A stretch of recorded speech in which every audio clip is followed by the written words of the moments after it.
अस्सलाम वालेकुम। Yasin analysis .com के प्लेटफॉर्म पर आप तमाम लोगों को खुशामदीद। यासीन एनालिसिस .com एक यूट्यूब का ही हिस्सा है और जिसके अंदर आप डेली बेसिस पे या वीकली बेसिस पे या जो इम्पॉर्टेंट इवेंट्स होते हैं उस हवाले से आपको कुछ आगाही फराहम करने की कोशिश की जाती है। यूट्यूब चैनल है N I on market by Yasin, जो कि पिछले 2 साल से चल रहा है और मैं आप तमाम लोगों का शुक्रगुजार हूं कि आप लोग उसको सब्सक्राइब कर रहे हैं, लाइक कर रहे हैं और अपने दोस्त अहबाब में भी उसको स्प्रेड करते हैं और इससे काफ़ी लोगों को इस्तेफ़ादा भी हासिल होता है और लोग मेरे पास कॉल भी करते हैं। और ये गुड न्यूज़ भी है कि अफ़गानिस्तान से भी मेरे पास कॉल आ रही है, कंधार है, काबुल है, वहाँ से भी लोग मुझसे पूछते हैं कि यासीन साहब आपका जो तज्ज़िया है, जो तहरीरें हैं वो बड़ी ज़बरदस्त होती हैं। मैं तमाम लोगों का तहे दिल से शुक्रगुजार हूँ कि आप उन तमाम आइटम्स को पढ़ते हैं, देखते हैं और उसको समझने की कोशिश करते हैं और जब आपको समझ में नहीं आता तो आप मुझे कॉल कर लेते हैं या व्हाट्सएप पे मैसेज कर देते हैं। तो मेरी असल में जो कोशिश है वो यही है कि ये इंटरनेशनल फाइनेंशियल मार्केट एक जो ट्रिलियन डॉलर इंडस्ट्री है, इस हवाले से आप लोगों तक वो तमाम इंफॉर्मेशन देने की कोशिश की जाए जिसके बेसिस पे मार्केट में मूवमेंट होती है। बहरहाल आज जो हमारे पास सबसे इम्पॉर्टेंट इवेंट है वो है मिस्टर जर्मी पावल और मिस क्रिस्टीन लेगार्डे, जो कि 2 सेंट्रल बैंक के हेड्स हैं। उनकी आज तकारीर होंगी। उनके हवाले से बड़ी इम्पॉर्टेंट हमारे पास जो खबरें आती हैं कि जनाब क्रिस्टीन लेगार्डे यूरोपियन सेंट्रल बैंक की जो हेड हैं वो इंटरेस्ट रेट के हवाले से या बॉन्ड के परचेजिंग की टेपरिंग के हवाले से क्या बयानात दे सकती हैं, इसको हमें बगौर जायज़ा लेना पड़ेगा। और इनके कमेंट्स के ऊपर हम देखते हैं कि स्टॉक मार्केट हो या करेंसी हो या गोल्ड सिल्वर या क्रूड ऑयल की मार्केटें, उसके अंदर उतार चढ़ाव आ जाता है। और इसी तरीके से जो सबसे इम्पॉर्टेंट आज रहेगा, अमेरिका के सेंट्रल बैंक मिस्टर जर्मी पावल की जो आज स्पीच होगी उस पर भी मार्केट में उतार चढ़ाव मुमकिन है। लेकिन एक पॉइंट यहाँ बड़ा इंपॉर्टेंट मैं आपसे जिक्र करूँगा कि पिछले 1 हफ्ते से हम ये देख रहे हैं कि अमेरिका के जो सेंट्रल बैंक के जो चेयरमैन हैं मिस्टर जर्मी पावल, 1 हफ्ते में ये तीसरी बार मंजर आम पर आ रहे हैं और मुख्तलिफ तकारीर कर रहे हैं। सेनेट में उनकी टेस्टिमनी भी हुई और इस हवाले से उनके काफ़ी बयानात भी सामने आए। तो आई पर्सनली फील कि आज चूँकि ये 1 हफ्ते में तीसरी बार सामने आ रहे हैं और वही बातें जो हम पुरानी सुनते चले आ रहे हैं कि जनाब अमेरिका अभी शरह सूद में इजाफा नहीं करेगा और जो सेंट्रल बैंक बॉन्ड की परचेजिंग करता है उसकी जो टेपरिंग के हवाले से बात हो रही है कि बॉन्ड की परचेजिंग जो कि 120 अरब डॉलर की माहाना अमेरिका करता है, वो मार्केट से या हुकूमत के बेसिस पे जो है वो बॉन्ड ख़रीद के करेंसी को फ्लोट करता है। बेसिकली होता यही है कि जब करेंसी फ्लोट हो जाती है तो उससे एक शरह जो इफरात ज़र है उसके अंदर इजाफा देखने में आता है, जिसकी वजह से हम देखते हैं कि वो बात ये होती है कि जनाब बहुत ज़्यादा महंगाई हो रही है, इन्फ्लेशन रेट बढ़ता चला जा रहा है, उसको कर्टेल करने के लिए, उसको कम करने के लिए बॉन्ड की परचेज को टेपर किया जाता है या इंटरेस्ट रेट को बढ़ा दिया जाता है। तो पॉइंट ये है कि पिछले 1 हफ्ते से हम देख रहे हैं कि जर्मी पावल साहब हाजिर हो रहे हैं लेकिन मार्केट में कोई ऐसी भूचाल जैसी कैफियत दिखाई नहीं दे रही। और आज भी चूंकि ये 1 हफ्ते में तीसरी बार आ रहे हैं तो आई फील कि कोई खास मार्केट में मूव नहीं होगी।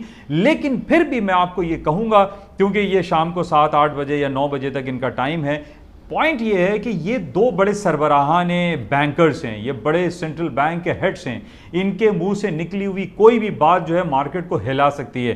तो इसलिए हमें फोकस करना पड़ता है कि ये 2 जो सरबराहान बैंकर्स आ रहे हैं, जो बड़े सेंट्रल बैंक्स के हेड्स हैं, इनकी तरफ से जो भी कमेंट्स आते हैं, जो भी स्पीच होती है, जो भी टेस्टिमनी होती है, सेनेट में हो या किसी भी प्लेटफॉर्म पर हो, उस हवाले से हमें इनको बड़ा फोकस करना पड़ता है, देखना पड़ता है कि कहीं से कोई ऐसे बयान ना आ जाए कि जनाब शरह सूद जो है वो 2023 की जगह 2022 के मिड में ये ऐलान कर दें या इंडिकेशन दे दें। तो बहरहाल हमें इनको देखना पड़ेगा। शाम को 7-8-9 बजे तक इनकी तकारीर आएंगी, इसको बगौर जायज़ा लें, इसको चेक में रखें। अच्छा, इसके साथ पिछले पूरे इस हफ्ते में हम देख रहे हैं कि सबसे इम्पॉर्टेंट जो इवेंट है, पिछले थर्सडे और फ्राइडे से हमारे पास जो खबरें चल रही थी वो थी क्रूड ऑयल के हवाले से। क्रूड ऑयल का टेक्निकल लेवल जो पहले अगर हम टेक्निकलिटीज़ को बात करें तो इसका 74.20 बड़ा इंपॉर्टेंट लेवल था। क्रूड ऑयल उस लेवल को ब्रेक करके ऊपर की तरफ चला गया और कल इसने हाई कर दिया था 76.70 के करीब। तो इसमें तेजी आई। तेज़ी आने की वजह हमारे सामने थी। पूरे अखबारात और ज़राए अबलाग में ये चर्चा हुआ था कि यहाँ बरतानिया में पेट्रोल की किल्लत हो गई है और बरतानिया के जितने भी पेट्रोल पंप्स हैं वो सिर्फ 30% कैपेसिटी पे चल रहे हैं। तो इस वजह से एक फियर फैक्टर आया और लोगों ने जो है ना कतारें लगा दी और पेट्रोल की डिमांड में इजाफा हो गया और जनाब तेल की कीमतें भी इसी वजह से ऊपर की तरफ चली गई।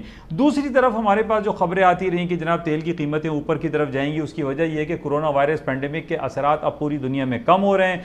दुनिया में जो सफरी सहूलतें हैं वो खुल चुकी हैं। हज और उम्रे की जो सहूलतें हैं उसमें भी काफ़ी रिलीफ देखने में आ रहा है। और इसके अलावा सबसे इंपॉर्टेंट जो पिछले हफ्ते हमारे पास खबर थी कि सऊदी अरब ने अपनी जो टूरिज्म डिपार्टमेंट था उसको टोटली 100% ओपन कर दिया है। यानी अब सऊदी अरब लोग ज़ियारत के लिए भी जा सकते हैं, घूमने फिरने के लिए भी जा सकते हैं। तो ये एक बड़ा एक पॉजिटिव सेंटिमेंट्स आए जिसकी वजह से तेल की कीमतों में इजाफा हुआ, तेल का इस्तेमाल बढ़ गया, एयरलाइन सेक्टर और आपका ट्रक बसें ये सारी चीज़ें चलना शुरू हो गई। और इसी तरीके से हमारे पास फिर अगले ये 1 अक्टूबर से बहुत बड़ा इवेंट हो रहा है दुबई में इंटरनेशनल ट्रेड फेयर शुरू हो रहा है। यानी पूरी दुनिया से तकरीबन 190 ममालिक से कहा जा रहा है कि लोग दुनिया के लोग दुबई पहुंचेंगे और दुबई में वो शॉपिंग फेस्टिवल्स को एंजॉय करेंगे।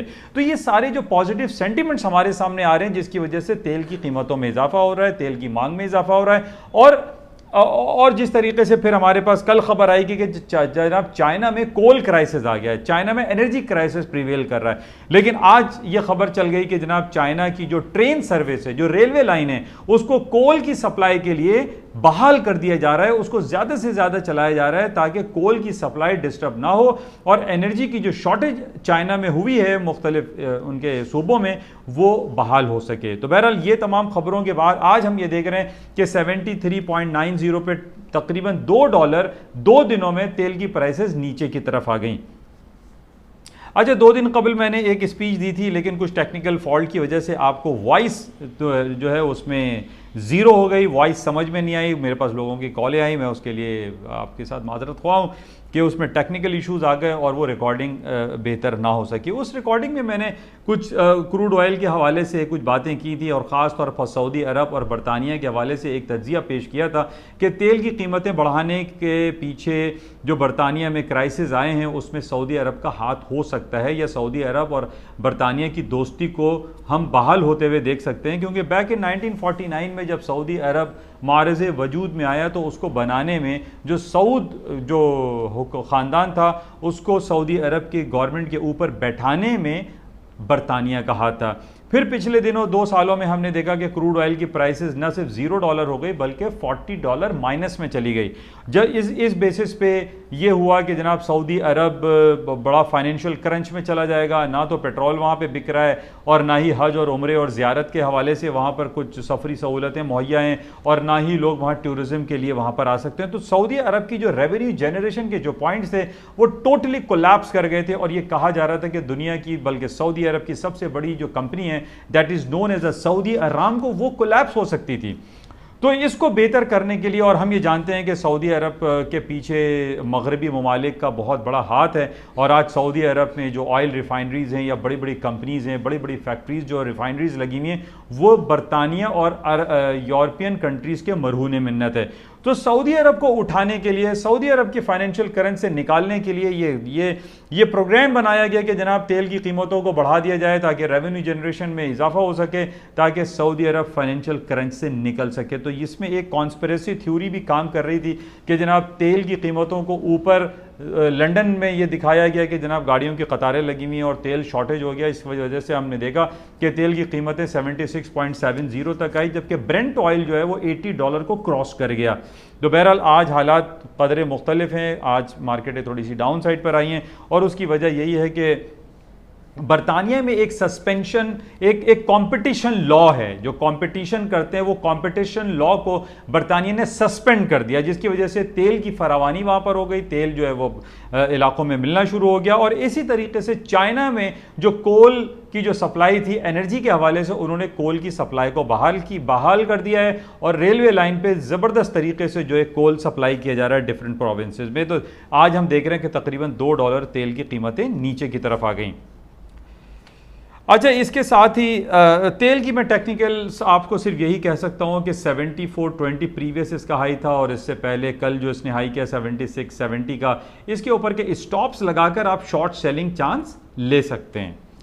अच्छा, दूसरी बात तेल के साथ आज हम देख रहे हैं कि अमेरिका की जो स्टॉक इंडिसेस हैं, S&P, डाउ जोन्स, नेस्डैक, और इसी तरीके से यूरोप की फुटसी, जर्मन डेक्स और CAC फ्रांस का जो इंडेक्स है, ये सब के सब आज 0.7, 0.8 नियरली 1% प्लस में है। और उसकी वजह यही बताई जा रही है कि जिस तरीके से हम देख रहे हैं कि सेंट्रल बैंकों की तरफ से जो उनके जो चीफ हैं वो कहीं इस शरह सूद बढ़ाने का ऐलान अभी तक नहीं कर रहे हैं, जिसकी वजह से बाजारें ऊपर आ जाती हैं।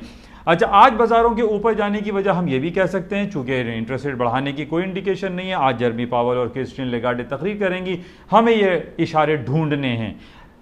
मैं काफ़ी अरसे से तमाम लोगों की आपकी खिदमत में ये बात गोशगुजार करता चला आ रहा हूँ कि ये जो खबरें हमारे पास आती हैं कि जनाब 2023 में इंटरेस्ट रेट बढ़ाया जाएगा, बॉन्ड की परचेजिंग की टेपरिंग की जाएगी, देखिए ये सारे काम गा गी गे गाना गा रहे हैं, गा गी गे के। असल जो फैक्चुअल रियलिटी है वो ये है कि ना तो अमेरिका ने इंटरेस्ट रेट बढ़ाया है, ना ही अमेरिका ने बॉन्ड परचेजिंग को टेपर किया है। इस बेसिस पे हम ये देख रहे हैं कि for the certain period of time different छोटी मोटी ख़राब खबरों पे मार्केटें नीचे की तरफ आती हैं और दोबारा उसके बाद ऊपर चली जाती हैं। जब हमने ये देखा कि तेल की कीमतें 76, 70 तक ऊपर चली गई, या ब्रेंट ऑयल जो है वो $80 क्रॉस कर गया, तो जाहिर है जब ये दुनिया में तकरीबन 20-30% जो है वो क्रूड ऑयल या एनर्जी सेक्टर से ताल्लुक उनका होता है, उसके बाद हमने देखा जब एनर्जी सेक्टर की प्राइसेस ऊपर की तरफ गई, स्टॉक मार्केटें ऊपर की तरफ चली गई, तो ये आपस में इंटर रिलेट होते हैं।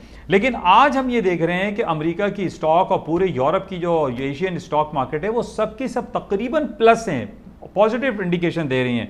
और उसकी वजह क्या है कि जो हालात हम देखते हैं ना कि ख़राब हो रहे हैं या कोई नेगेटिव खबर हमारे पास आ रही है, वो सारी की सारी वो रिलीफ मिल जाता है, वो पॉजिटिव की तरफ चले जाते हैं।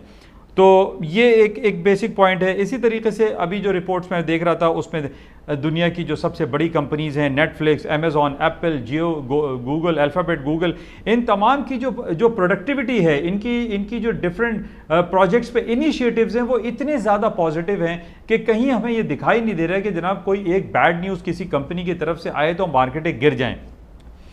तो इन तमाम कंपनी की तरफ से खबरें अच्छी हैं। अच्छा, पिछले मंडे की बात है, नॉट दिस लास्ट मंडे, मार्केटें बिल्कुल कोलैप्स कर गई, गिरती चली गई, और ख़बर ये लगाई कि जनाब चाइना की एवरग्रेनेड एक कंपनी है जो कि एक प्रॉपर्टी टाइकून है, उसके शेयर्स डाउन हो गए, और ये 2 दिन चला, यानी पिछले मंडे और ट्यूसडे को मार्केटें गिरती रहीं। लेकिन मैं आप लोगों की खिदमत में ये बात करता रहा कि ये एवरग्रेनेड जिसका मार्केट कैपिटलाइजेशन महज आटे में नमक के बराबर है, यानी $28 बिलियन है, और कहाँ हम हज़ारों बिलियन डॉलर की बात करते हैं, यानी एप्पल आईफोन जो है वो $2000 बिलियन की मार्केट कैप है। 2000 बिलियन यानी $2 ट्रिलियन, यानी $2.5 ट्रिलियन, और कहाँ $28 बिलियन की कोई वक़्त नहीं है। और उस पर पूरी दुनिया की स्टॉक मार्केट को गिरा दिया कि जनाब चाइना की कंपनी है एवरग्रेनेड, इसकी वजह से मार्केट गिर रही है। हालांकि मामला इसके बरक्स था। मामला यह था कि पिछले मंडे और ट्यूसडे को चाइना में, जापान में और साउथ अफ्रीका में बैंक हॉलिडे, पूरी दुनिया की 50% मार्केटें बंद पड़ी हुई थी, मार्केट में वॉल्यूम कम था, जिसकी वजह से एवरग्रेनेड को एक मनगढ़ंत कहानी बनाई गई और कहा गया ज़राए अबलाग ने कि जनाब इस वजह से मार्केटें गिरी हैं। हालांकि मार्केट के गिरने की वजह मार्केटों की क्लोजिंग थी, मार्केटों में तातीलात थे, हॉलीडेज थी, जिसकी वजह से वॉल्यूम कम था और मार्केटें गिरी। और आज आप देख रहे हैं कि S&P, Dow Jones, Nasdaq, FTSE, German DAX, CAC index, पूरा यूरोप, अमेरिका जो है वो पॉजिटिव इंडिकेशन दे रहा है। अच्छा, इसको हमें समझने की ज़रूरत रहती है कि जब मार्केटों में कोई लॉन्ग हॉलीडेज आते हैं तो मार्केट का वॉल्यूम डिस्टर्ब होता है और उसकी वजह से मार्केटें एक हैपोजिटली रिएक्ट करती हैं। अच्छा, इसी तरीके से सबसे इंपॉर्टेंट इवेंट आने वाला है। बहरहाल आज इंपॉर्टेंट इवेंट जो मैंने आपसे बताया, कल इंपॉर्टेंट इवेंट ये है कि कल 30 सितंबर है, कल इस महीने का लास्ट वर्किंग डे है, कल इस साल के तीसरे क्वार्टर का आखिरी दिन है, बहुत इंपॉर्टेंट है। क्वार्टरली क्लोजिंग आ रही है, मंथली क्लोजिंग आ रही है, तो इस हवाले से हमें कल बहुत ज़्यादा फोकस करना पड़ेगा। इन तमाम बातों के अलावा जो सबसे इंपॉर्टेंट मेरे पास आ रही है खबर, फ्राइडे 1 अक्टूबर से लेके 7 अक्टूबर तक चाइना कंप्लीटली बंद है। न सिर्फ चाइना बंद है बल्कि इसके जो मुल्हका इलाके हैं वो भी कुछ बंद जैसे हो जाते हैं, क्योंकि चाइना एक बहुत बड़ी इकॉनमी है, उसके साथ सिंगापुर है, मलेशिया है, थाईलैंड है, थाईलैंड, ये सारे इलाके चूंकि इंटरकनेक्टेड हैं एक दूसरे के साथ, इनमें एक्टिविटीज़, बिजनेस एक्टिविटीज़ डिक्लाइन कर जाती है। इवन के पाकिस्तान में जो रेमिटेंसेस होती हैं चाइना के थ्रू वो भी बंद हो जाती हैं। तो इस हिसाब से जिस तरीके से पिछले हफ्ते भी मैंने कहा कि चाइना में छुट्टी थी 2 दिन के लिए, ये एक हफ्ते की लॉन्ग वीकेंड है, लॉन्ग छुट्टियां आ रही हैं, जिसकी वजह से मार्केट में एक अजीब व गरीब आप देखिएगा कि मार्केट में मूव आएगी। और मार्केट के बंद होने की वजह से चाहे वो गोल्ड है, सिल्वर है, स्टॉक्स हैं या करेंसीज हैं, उसमें एक अजीब व गरीब हैपजर्डली मार्केट मूव करती है। तो मैं तमाम लोगों की खिदमत में ये बात बताना चाहता हूं कि चूंकि 1 अक्टूबर से 7 अक्टूबर तक चाइना की मार्केटें बंद रहेंगी, बाकी अदर मार्केटें खुली हुई हैं, यानी यूरोप ओपन है, अमेरिका ओपन है, उसमें मार्केटें चलती रहेंगी, स्क्रीन ऑन रहेगी। लेकिन पॉइंट यह है कि जब बड़ी इकोनॉमीज़ बंद होती हैं, चाहे वो बरतानिया हो या यूरोपियन यूनियन हो, चाहे वो अमेरिका में थैंक्स गिविंग डे हॉलीडे है या फिर आपका दूसरे क्रिसमस हॉलीडे या न्यू ईयर हॉलीडेज आती हैं, तो मार्केटों में इसमें वॉल्यूम बड़ा डिस्टर्ब रहता है। तो आप तमाम लोग इस बात को याद रखें और अपने पोर्टफोलियो को बेहतर तौर पर हैंडल करें। या तो मैं कहूँगा कि आप इसमें इस सीज़न में ट्रेड नहीं करें, कोई बड़ी सरमायाकारी आप ना करें, क्योंकि चाइना की मार्केटें बंद रहेंगी, क्योंकि वहाँ नेशनल हॉलीडे चल रहा है, नेशनल डे है उनका। अच्छा, इसके साथ गोल्ड की हम बात कर लेते हैं। कल गोल्ड ने लो किया था 1727 का। मैं अभी तक इस बात पर कायम हूँ कि गोल्ड की कीमतों में ज़्यादा जवाल नहीं है, गोल्ड को ख़रीद के काम करना चाहिए। गोल्ड के साथ साथ आप अमेरिका की स्टॉक इकोनॉमीज़ को, स्टॉक मार्केट को आप देखें, गोल्ड का इंपॉर्टेंट टेक्निकल लेवल कल मैंने आपसे जिक्र किया था 1735, 1735 है। अब 1735 से इसने क्लोजिंग दे दी, लो कर दिया 1727 का। मैंने आपसे पहले भी कहा था 1735 अगर इसका इंपॉर्टेंट टेक्निकल लेवल है तो इसकी हमें क्लोजिंग चेक करनी पड़ेगी कि डेली बेसिस पे या कल जो हमारा मंथली या क्वार्टरली या वीकली क्लोजिंग आएगी, इसकी क्लोजिंग क्या 1735 के नीचे होती है या 1735 के ऊपर होती है। तो बहरहाल इसको बड़ा क्लोजली आप लोग चेक कीजिएगा। अगर मार्केटें 1735 के नीचे रहती हैं, इंटेक्ट रहती हैं, तो देन तो मार्केट जो है वो 1680 का लेवल है, वहाँ तक भी जा सकता है सोना। लेकिन इसमें मैं फिर आपको यही रिकमेंड करूंगा कि एक सर्टेन स्टॉप लगा के आप बाय से चांस लें। और बाय करने की रिकमेंडेशन मेरे पास सिर्फ और सिर्फ एक ही वजह है, क्योंकि अमेरिका और पूरी दुनिया ने अभी तक शरह सूद में इजाफा नहीं किया है। तो बहरहाल ये कुछ खबरें, बातें आपके साथ की गई, होपफुली आपको इसमें से कुछ ना कुछ हासिल हो जाता होगा। आखिर में कराची स्टॉक एक्सचेंज तबाहाली की तरफ चल रहा है, कोई पोटेंशियल नहीं है, कोई करंट मौजूद नहीं है। पाकिस्तानी करेंसी डी वैल्यू होती चली जा रही है, 172, 173, 173 तक हमारा पाकिस्तानी रुपया डिक्लाइन हो गया है और यूएस करेंसी, यूएस डॉलर जो है वो एप्रिशिएट हो गया है। ये कब तक ऊपर जाएगा और इसका क्या टेक्निकल लेवल है, किसी को कुछ नहीं पता कि जनाब ये 190 हो जाएगा, 200 हो जाएगा, 225 हो जाएगा, नोबडी नोज। आज से 3 साल पहले ये 100 रुपए का था, 110 रुपए का था, किसी को कुछ नहीं पता था कि ये 175 और 170 तक भी हो जाएगा। जिस तरीके से पाकिस्तान की इकॉनमी इस वक्त डाउनफॉल का शिकार है, और उसकी वजह हम सिर्फ कह सकते हैं कि हमारे पड़ोसी मुल्क अफगानिस्तान में कुछ जो अनसर्टेन सिचुएशन चल रही है, एक गैर जो सियासी हालात हैं, एक अजीब व गरीब की जो सिलसिला शुरू हुआ है पिछले 1-1.5 महीने से, जब से अमेरिका का इनखला हुआ है, तो उसके बाद से हम ये देख रहे हैं कि हालात दगरगू हैं। कराची के स्टॉक मार्केट जो है डेली बेसिस पे 500, 600, 1000 पॉइंट फॉल हो रहा है। आज भी इस वक्त 800 पॉइंट मार्केटें गिरी हुई हैं। तमाम स्टॉक के शेयर जो है वो फॉलिंग साइड पर हैं। पाकिस्तान की जो सियासी और अस्करी हमारी क़यादत है, हमारी से उनसे इल्तिजा और यही है, दुआ है कि हम अपने पड़ोसियों के साथ जो है मिलजुल कर काम करें और ऐसे मजबूत निज़ाम क्रिएट करें कि हमारी कराची स्टॉक एक्सचेंज कुछ बेहतर परफॉर्म कर सके। बहुत सारे लोगों के लाखों करोड़ों रुपए का नुकसान हो चुका है और मार्केटें ऊपर की तरफ नहीं जा रही हैं। बहरहाल हम सिर्फ दुआ कर सकते हैं और कोशिश कर सकते हैं कि हमारे पड़ोसी मुल्क अफ़गानिस्तान के साथ हमारा रिश्ता एक बेहतर तौर पर इस्तेवार हो और जो इकोनॉमिक सिचुएशन, जो अनसर्टेन गैर यकीनी सूरत हाल चल रही है, उसको बेहतर किया जा सके। बहरहाल ये कुछ बातें थी आपके साथ शेयर की गई, होपफुली इससे कुछ ना कुछ आपको इस्तेफादा होता होगा। आपसे गुजारिश के इस यूट्यूब चैनल को, इस प्लेटफॉर्म को, yasinanalysis.com को ज़्यादा से ज़्यादा आप लाइक करें, शेयर करें और इसको स्प्रेड करें। इजाज़त दीजिए, खुदा हाफिज़।